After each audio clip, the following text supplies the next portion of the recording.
30 ans de la justice constitutionnelle du Bénin, la 6e mandature de la Cour constitutionnelle a mobilisé ce mardi 7 juin au Palais des Congrès de Cotonou un nombre impressionnant d'autorités.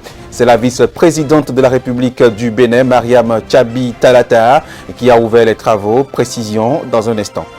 Vous suivrez également dans cette édition le reportage de Romaric Dossa sur le lancement au plan national des épreuves écrites du certificat d'études primaires CEP. Le ministre des enseignements maternels et primaires était à Tchatchou, dans la commune de Tchaoro. Et puis au Nigeria, des femmes ont manifesté mardi devant le palais traditionnel d'Owo. Certains d'entre elles ont chanté à Ogu, la divinité de fer, appelant à la vengeance contre les responsables de l'attaque de l'église catholique Saint-François ce dimanche. Voilà pour le sommet, mesdames, messieurs. Dans un instant, le développement. Mesdames, Messieurs, c'est toujours un réel plaisir pour moi de vous retrouver au rendez-vous de l'information sur Speedline Télévision. L'examen du certificat d'études primaires et CEPE, session de juin 2022, a démarré ce 7 juin 2022 sur toute l'étendue du territoire national. Le lancement officiel national des épreuves écrites a eu lieu à Tchatchou, dans la localité de la commune de Tchaoro, département du Borgou. Le ministre de l'enseignement maternel et primaire, Salim Karimou, a lancé les épreuves écrites. Romaric Dossa pour le point. C'est dans ce centre du collège d'enseignement général Tchatchou, dans la commune de Tchaoro, qu'est lancé de façon officielle les premières épreuves du certificat d'études primaires CEP session de juin 2022. C'est le ministre des enseignements maternels et primaires, Salim Karimou, qui a donné le top. En même temps, vous avez eu la sirène qui est retentie. Ça a commencé par compter.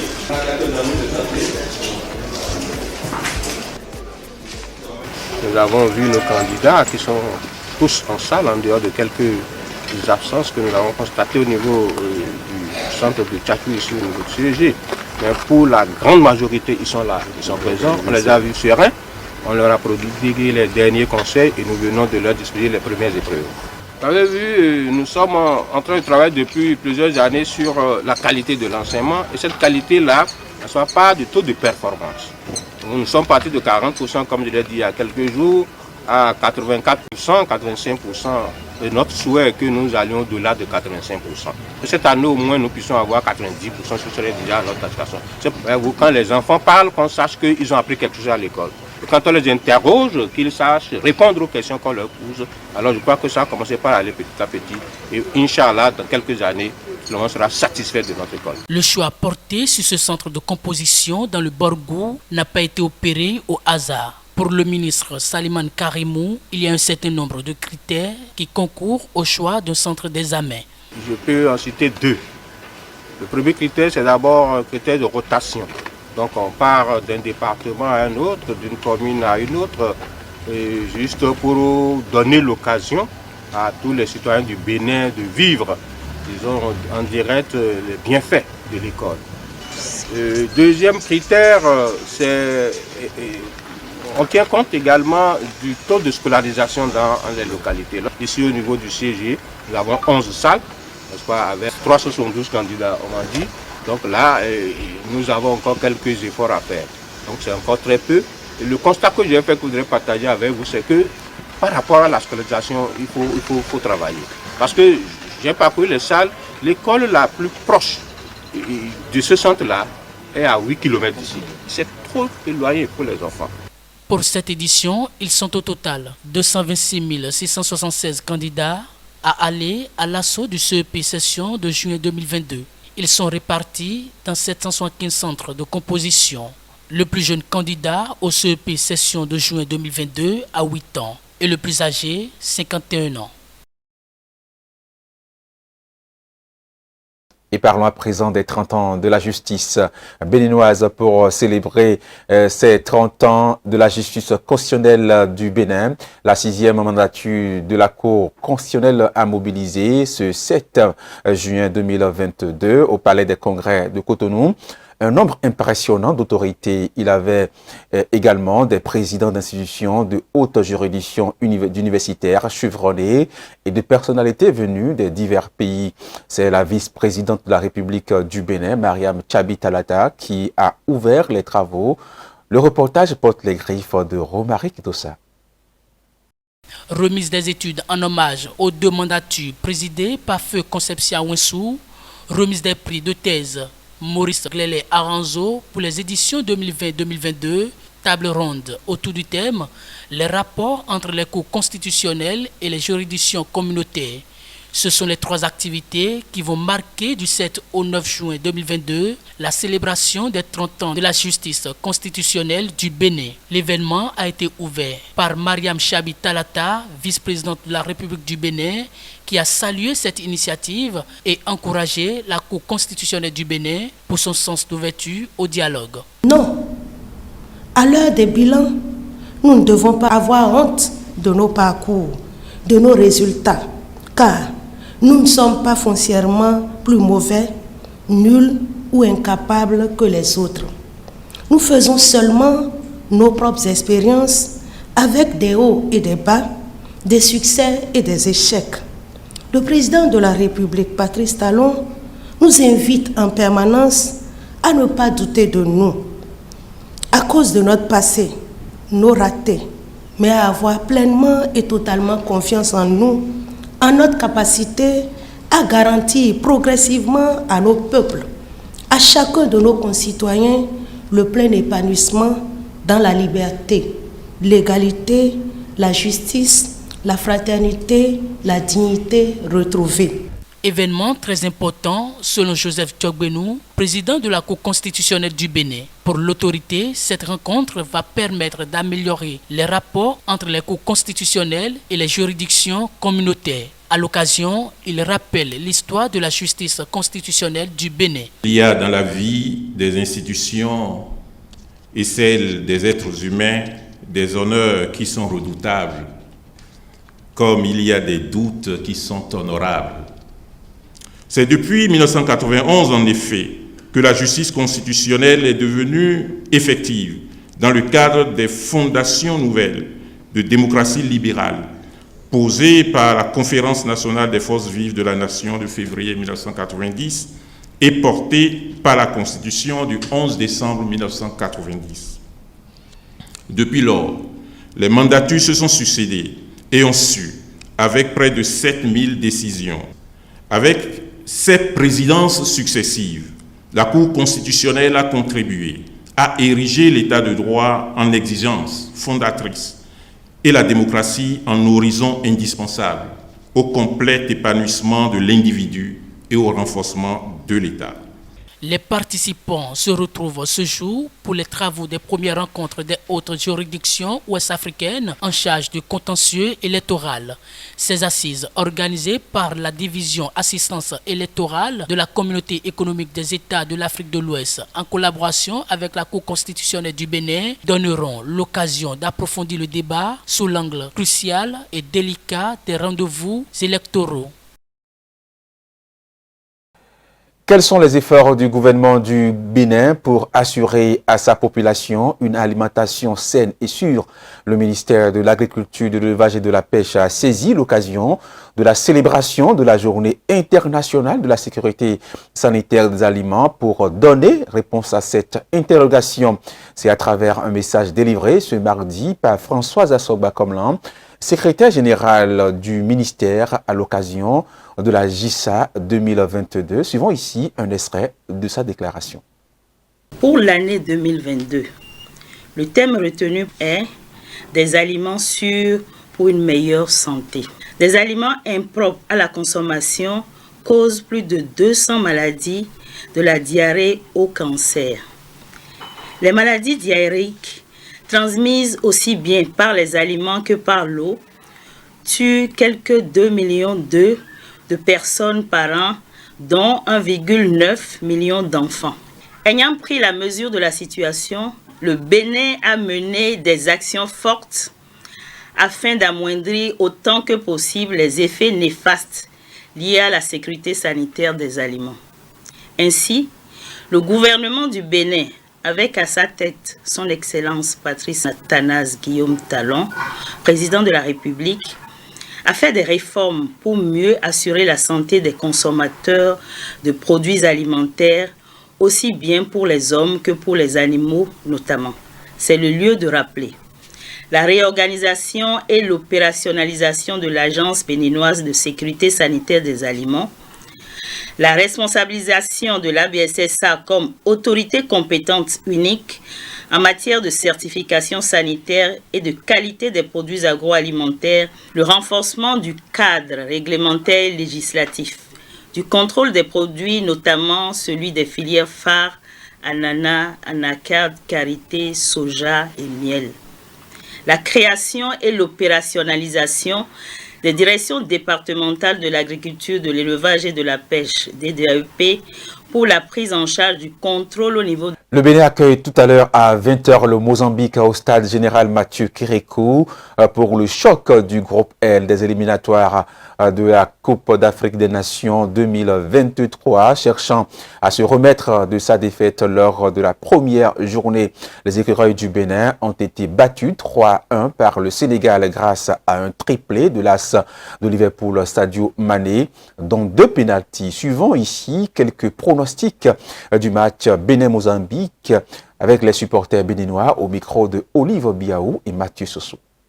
En tant que Béninois, en tant que joueur, je n'attends que la victoire des écureuils pour ce soir. Et ce n'est pas seulement pour ce match-ci. Nous attendons la qualification pour la Coupe d'Afrique 2023 à Abidjan pour les écureuils du Bénin. Bon, et pour le match de ce soir, ce que moi je pense de ce match, c'est que le Bénin va gagner 3-0. Et ce soir, sur notre terre au Bénin, non, nous on va gagner. C'est 2-0 en faveur des écureuils. Non! Le terre béninois est béni pour nos aïeux et pour notre Dieu, c'est béni. Et pourquoi pas on ne peut pas gagner?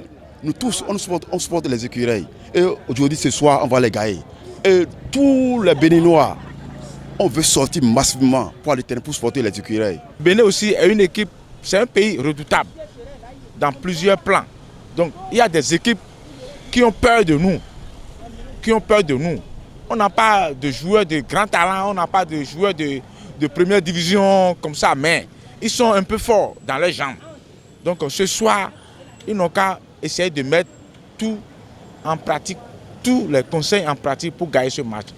Alors ce soir, le match de Bénin et le Mozambique, je souhaite un bon match pour mon équipe nationale parce que moi aussi je rêve pour jouer pour l'équipe nationale. C'est un match gagnant à l'avance. Le Bénin doit battre à Mozambique obligatoirement. Non, c'est 3-0, on veut simplement 3-0. Je pense que le Bénin doit gagner. Mon souhait est que c'est mon action et je leur souhaite un bon match ce soir. Je dois aller supporter mes grands parce que sans eux, je ne suis pas n'importe qui. Je dois les supporter pour leur dire du courage. Après tout, c'est mes grands frères. C'est mes grands frères, je dois les supporter forcément. Pour le match de ce soir, Moussa Latoundji doit tirer conséquemment les leçons de la débâcle du samedi et aligner tous les bons éléments et l'attaque, mettre des gens capables d'effectuer des tirs de 35 mètres pour inquiéter le gardien de but mozambicain, car c'est une équipe solide. Disons la vérité, c'est à l'entraîneur d'organiser l'équipe sur le terrain. Alors, si que la chance les accompagne. Vu le match que les Mozambicains ont livré et vu l'engouement qui existe autour des écureuils aujourd'hui et la pression qui est sur leur dos, ils ne peuvent que faire que la victoire de 3-1. Pour mon pronostic, je donne 3-1 pour le Bénin. Nous savons que nous avons eu une défaite à Dakar. Maintenant, pour que nos frères se rachètent devant les supporters béninois, ils doivent se battre pour avoir 4-0. Étant béninois, le Bénin doit gagner cette équipe mozambicaine par 2-0. C'est ce que j'espère et c'est ce qui va se passer. Faut pas qu'ils sous-estiment l'équipe mozambicaine. Parce que toutes les équipes se valent. Et je voudrais parler aussi aux supporters. Les supporters, ils n'ont qu'à aussi faire le meilleur d'eux. Commencer à supporter l'équipe du début jusqu'à la fin. Même s'ils sont en erreur, si les joueurs sont en erreur, il ne faut pas les jeter de pied water ni de cailloux. Il faut les laisser jouer. Le match est prévu pour démarrer tout à l'heure à partir de 20h. On souhaite donc une très bonne chance aux écureuils du Bénin. Et ouvrons à présent la page internationale de cette édition. Après la tristesse et la peur, c'est la colère qui a émergé dans la ville d'Oyo, au sud-ouest du Nigeria, à la suite d'une attaque meurtrière contre une église dans la région relativement paisible du pays. Des femmes ont manifesté mardi devant le palais traditionnel d'Oyo. Certains d'entre elles ont chanté à Ogu, la divinité du fer, appelant à la vengeance contre les responsables de l'attaque de l'église catholique Saint-François. Reportage. Manifestation de femmes à Owo, dans le sud du Nigeria, en signe de protestation après l'attaque d'une église dimanche. Par des chants au dieu du fer Ogun, elles ont affirmé qu'ils se vengeraient des responsables de l'attaque, qui a fait au moins 38 victimes, dont 5 enfants. La police n'a pas encore procédé à des arrestations ni confirmé l'identité des assaillants, qui seraient au moins 5 selon une porte-parole. Nous sommes ici en tant que femmes du marché. Nous sommes ici pour compatir avec les gens d'Owo, pour dire que ça suffit. Nous avons un proverbe ici, nous disons que nous n'avons pas de guerre à Owo, il n'y en a jamais eu. C'est un endroit paisible, mais c'est arrivé et maintenant c'est très étrange pour nous. Nous appelons toutes les femmes du marché à découvrir leur tête et à condamner les personnes qui ont commis cet acte criminel, puisqu'ils ont été mis au monde par une femme, allaités par une femme, lavés par l'eau et le sang d'une femme. Ils seront touchés par l'eau et le sang. Le souverain du royaume d'Owo a également réuni les chefs ethniques, craignant que la violence ne s'aggrave encore. Alors qu'une grande partie du pays est confrontée à des problèmes de sécurité, l'Ondo est connu pour être l'un des États les plus pacifiques du Nigeria. La visite du roi Philippe de Belgique et de son épouse continue en République démocratique du Congo après avoir été accueillis sur le sol congolais par son homologue Félix Tshisekedi mardi. Les deux chefs d'État se rendront au Parlement de Kinshasa pour une cérémonie officielle. La visite divise en RDC. Certains demandent des excuses et des réparations pour les souffrances endurées et les pillages des richesses du pays par l'ancienne puissance coloniale. Reportage. La visite du roi Philippe de Belgique et de son épouse continue en République démocratique du Congo. Après avoir été accueillis sur le sol congolais par son homologue Félix Tshisekedi mardi, les deux chefs d'État se rendront au Parlement à Kinshasa pour une cérémonie officielle. Pour certains Congolais, cette visite est le signe d'un nouveau partenariat. Des relations diplomatiques qui se sont encore réouvertes. Vous savez, ça fait plusieurs années que ces relations ont été rompues à cause de la mauvaise politique de nos prédécesseurs. Mais maintenant que la politique a été renouvelée par l'actuel chef de l'État, Félix Tshisekedi, nous, membres du parti politique présidentiel, nous en sommes contents et nous savons que la venue aussi du roi Philippe pourra apporter quelque chose sur le plan diplomatique. La visite divise en RDC, certains demandant des excuses et des réparations pour les souffrances endurées et les pillages des richesses du pays par l'ancienne puissance coloniale. Le roi des Belges doit également se rendre au mémorial des anciens combattants et au musée national de la RDC afin d'aborder la question de la restitution des œuvres d'art. La Somalie commence déjà à subir les conséquences de la sécheresse record qui s'est abattue depuis plusieurs mois sur la région. L'UNICEF appelle la communauté internationale à agir immédiatement pour éviter une explosion de la mortalité infantile. La pluie se fait désespérément attendre dans la corne de l'Afrique. Une sécheresse record s'est abattue sur la région, en plus de la flambée des prix. Les centres de soins tirent la sonnette d'alarme. Des centaines d'enfants sont déjà morts de malnutrition et nombre d'entre eux sont dans une situation critique. J'ai 12 enfants, mais 4 d'entre eux sont morts avec cette sécheresse. Des 8 qui ont survécu, j'ai dû en laisser 4 derrière moi, malades. Ce petit était dans le pire état, donc je l'ai emmené ici pour le sauver. Alors que tous les regards internationaux se tournent vers l'Ukraine, l'aide humanitaire dans la Corne de l'Afrique est très largement sous-financée. Elle n'a pour l'instant même pas un cinquième de ce dont elle aurait besoin. Si le monde ne parvient pas à voir au-delà de la guerre en Ukraine pour agir immédiatement, la mortalité infantile va exploser dans la Corne de l'Afrique. Nous avons estimé que 386 000 enfants en Somalie ont désespérément besoin d'un traitement.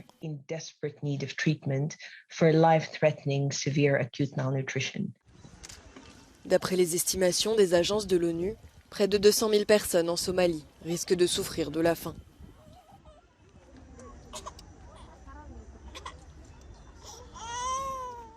Et parlons à présent de la guerre en Ukraine, alors que les troupes russes affirment avoir totalement libéré les zones résidentielles de Severodonetsk. Les forces ukrainiennes s'efforcent à résister aux assauts russes dans le Donbass. Les combats continuent et de faire rage ce mercredi à Severodonetsk, ville clé du Donbass dont Moscou affirme avoir pris le contrôle sur certains secteurs.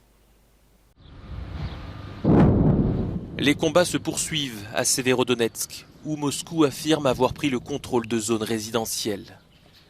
Cette ville stratégique fait partie de la région de Lugansk que les Russes disent contrôler à 97%.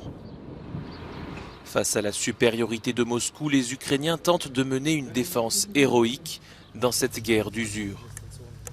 Volodymyr Zelensky assure que la situation n'a pas changé au cours des dernières 24 heures, même si le gouverneur local reconnaît que la défense de Severodonetsk est presque une mission impossible. Il réclame des armes lourdes occidentales pour contrer l'artillerie russe qui a fait des dégâts dans la région, comme le montrent ces images satellites. De son côté, Volodymyr Zelensky espère des succès militaires avant de pouvoir envisager des négociations. Bien sûr, la victoire doit d'abord être sur le champ de bataille, ou pour ainsi dire non seulement la victoire, mais surtout une situation forte et solide sur le champ de bataille, avec nos positions, avec un équipement militaire approprié et une puissance qui puisse rivaliser avec les importants équipements russes, a annoncé le président ukrainien.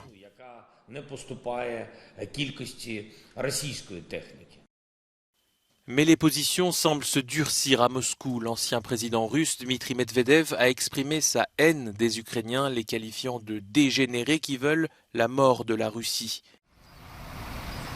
Autre sujet important, celui des céréales ukrainiennes. Le ministre russe des Affaires étrangères est actuellement en Turquie pour évoquer cette question. Ankara propose d'escorter les convois maritimes pour permettre au blé ukrainien d'être exporté. Procès des attentats du 13 novembre, on en parle dans cette édition. La parole est à l'accusation tour à tour. Et pendant 3 jours, les représentants du parquet national antiterroriste vont se lever pour démontrer quelles sont, selon eux, les responsabilités de chacun des 20 co-accusés jugés depuis le 8 septembre devant la cour d'assises spéciale de Paris. Après 9 mois d'audience dans le procès des attentats du 13 novembre qui juge Salah Abdeslam et 19 co-accusés, la parole est désormais à l'accusation. L'audience doit débuter ce mercredi après-midi à la cour d'assises spéciale de Paris. Tour à tour et pendant 3 jours, les représentants du parquet national antiterroriste vont essayer de démontrer les responsabilités de chacun des accusés jugés depuis le 8 septembre. 12 accusés encourent la réclusion criminelle à perpétuité, dont Salah Abdeslam, unique membre encore en vie des commandos qui ont causé la mort de 130 personnes. Mutique pendant l'enquête, celui qui s'était présenté comme un combattant de l'État islamique avait finalement répondu aux questions pendant le procès, mais sa vérité a peiné à convaincre l'accusation. Après les réquisitions, la parole sera donnée à la défense à partir du 13 juin. Le verdict de ce procès hors norme par sa durée est attendu le 29 juin. Restons toujours en France. Ras-le-bol des personnels hospitaliers français en pleine crise des urgences et à quelques jours des législatives. Les personnels hospitaliers se sont peu mobilisés mardi pour réclamer la hausse des salaires et d'effectifs, tandis que l'exécutif attend le résultat de la mission flash commandée par Emmanuel Macron. Ils s'étaient donné rendez-vous dans une cinquantaine de villes de France. Mais la mobilisation des personnels hospitaliers n'a pas fait le plein ce mardi. Entre 200 et 300 manifestants seulement à Paris, Toulouse, Nantes ou Grenoble pour réclamer plus d'effectifs et des salaires plus élevés. Pourtant, la situation urge pour des personnels hospitaliers à qui on demande de faire plus avec moins de temps et de personnel. C'est aux urgences que le feu couve. Faute de soignants, au moins 120 services ont été forcés de limiter leur activité ou s'y préparent. Les gens tirent la sirène d'alarme depuis un moment, donc ça craque de partout, le bateau coule. Le président de la République, je ne sais pas comment il va faire, il parle de mission flash. Forcément, il faut des mesures rapides, mais il faut tout refonder de fond en comble pour que l'hôpital puisse être sauvé. On manifeste parce que les conditions de travail se sont énormément détériorées et c'est plus possible de travailler dans ces conditions-là à l'hôpital public aujourd'hui. Très attendues les conclusions de la mission Flash confiée à l'association SAMU Urgence de France. Le président Macron a promis des décisions d'urgence dès juillet. Pour remettre l'hôpital sur pied, des pistes sont déjà avancées comme la revalorisation du travail de nuit et du week-end ou l'obligation d'appeler le 15 pour filtrer l'accès aux urgences déjà mise en œuvre à Cherbourg ou à Bordeaux. C'est la fin de cette édition, mesdames et messieurs. Merci de l'avoir suivi. N'oubliez pas de vous abonner, de nous suivre également sur nos différentes plateformes Facebook, YouTube également sur le www.speedlinetvbenin.com. Portez-vous bien, prenez soin de vous et des autres aussi, et que Dieu nous garde.